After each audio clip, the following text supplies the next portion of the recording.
Hello everybody, happy Friday. It's Friday, March 6th. Yeah, March 6th, 2020. And decided to make a video for the weekend. So,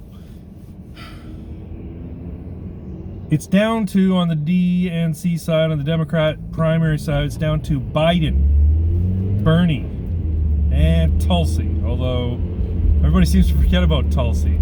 And it's kind of funny because you see all these people online lamenting that, oh no, you know, we had a chance for a woman president or a woman to go up against Trump and we didn't do it because of sexism. Tulsi's right there. Why aren't you guys putting up Tulsi? Oh, that's right, because she's principled and she betrayed the DNC establishment. So I don't know if you folks are aware of this or not, but Tulsi Gabbard was part of the DNC establishment back in 2016, and she resigned over the fact that she realized that Bernie Sanders was being ripped off of the nomination by the DNC through all sorts of dirty backroom deals and shenanigans.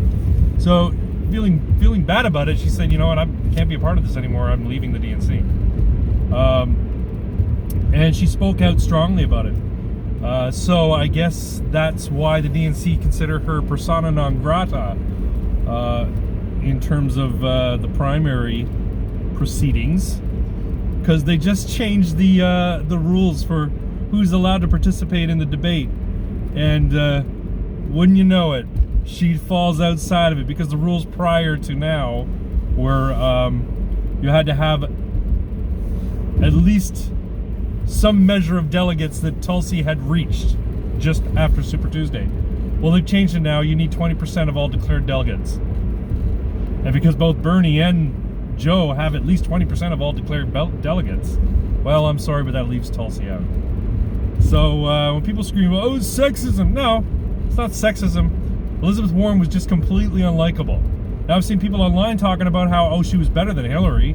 She was more likable than Hillary. I don't know. Maybe, but not by a lot. She was more credentialed, had a better, record than Hillary, whatever. Wasn't corrupt. And I'm like, what? Here's a woman who lied about her ancestry so she could get a job. Lied about being fired from a job because she was pregnant twice. Has been in Washington for what? 3 decades now. 2 decades, 3 decades. And has enriched herself off of it, just like everybody else who's been in Washington for more than a decade. She's as much a scumbag as the rest of them. So this idea that, oh, it's sexism that didn't elect her, it's because, well, no, it's not. It's just that she was a shitty candidate. If the DNC and the media had given Tulsi a fair shake, she would actually be the one on top right now. Her positions resonate more with the average voter than the extreme left that support Bernie or the neo-libs who support Joe, and they don't really support Joe that much anyway. As a matter of fact, if you look at it based on the turnout on Super Tuesday, there's not a lot of support, there's not a lot of enthusiasm for any of the Democratic candidates. If you look at Colorado and Texas, Colorado, which is a blue state, mind you, I think, was there another state as well? But there was more voter turnout for the incumbent president, Donald Trump, in the Republican primary, which doesn't matter because there's no real contest there. There was more turnout for Trump in Texas and Colorado than there were in those states for the top 3 Democratic primary contenders. What does that say? In an election year where the president has incumbent advantage, where Republicans should be like, what's the word? I guess lackadaisical about the whole primary process because there's no contest there. They're showing up in greater numbers than the people who are so adamant and so vehement about, we need to remove Donald Trump. I don't think it's going to happen there, guys. Now, a lot of people online are saying, "Oh, Bernie's going to be shafted out of the nomination, and it sucks because Bernie's the only one who can beat Trump." And they're doing that based on polling numbers, right? Bernie's the only one who stacks up against Trump as a potential foil. I still don't think Bernie can win. He's not as popular as people think he is. He's popular with a certain base of support, and he does have a base of support. It's not as big as Trump's, but he at least has a legitimate sort of grassroots movement behind him. So that would be the best contest, I think, for the political process. But I don't think he's going to win. And if you happen to catch it, or if you happen to not catch it, Donald Trump did a town hall in Pennsylvania last night, hosted by Bret Baier and I can't remember who the co-host was, who the female co-host was. It was a Fox News event, Fox Politics or whatever. Bret Baier and this other person hosted, and I'm sorry, I can't remember her name. It was a town hall in Pennsylvania, and watching Trump answer the people's questions, it's like any town hall, it's all very staged. I do believe the questions were legitimate, but they were written in such a way so as to sound like intelligent questions. People were reading them off of cards.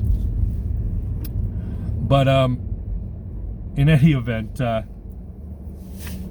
Trump, like, he rocked it. He was just really, really good. Now, I know people who hate Trump will say, oh, what are you talking about? He was all over the place. He repeats himself, blah, blah, blah, blah. It doesn't matter that he repeats himself. He's more articulate than Joe. He doesn't flub words the same way Joe Biden does. And I don't know if you've noticed this or not, but Trump doesn't go Trump doesn't go or he might misspeak from time to time, but I guess he's just been doing this talking in front of people long enough that he doesn't go and that's pretty impressive, if you ask me. Even when he's off the cuff, even when he doesn't have a teleprompter. Actually, he's better off teleprompter than he is on teleprompter, from my opinion. He's more authentic and seems more legitimate. Anyway, I'm watching this town hall and I'm like, oh, I feel sorry for Joe. He's just gonna wipe the floor with the guy. He's just gonna ruin him, and it's gonna be sad to watch. It's gonna be like that scene in this. Stop! He's already dead. You know what I mean? Like, it's just gonna be brutal. But yeah, I would have liked if Tulsi could stay in the actual contest. She's essentially out of it at this point. I made a suggestion on Dave Rubin's Twitter feed when this was announced that the rules had changed, so she won't be able to participate. I think it's in Dallas. It's in Dallas is the next debate between the primary candidates on the Dem side, and I said, you know what would be good if she went on Dave Rubin, did like a live stream with Dave Rubin on the night of the debate, where they're basically doing a live analysis of the debate proceedings, and she gives her response to whatever questions they ask Biden and Bernie. She gives her response to those questions to Dave Rubin. And I'll be honest, it's a CNN debate. I bet you more people will tune in to the Dave Rubin online than they would the CNN. Nobody watches CNN. Like, nobody watches CNN. And these debates have been really, really, like, lackluster in terms of their viewership.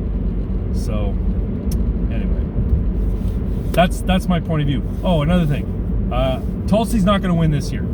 I would love it if she went up against Trump, because I think then you'd have two people with very different views, both principled individuals who, you know, actually have some presence, and I think it would be a good debate, good contest, but it's not going to happen.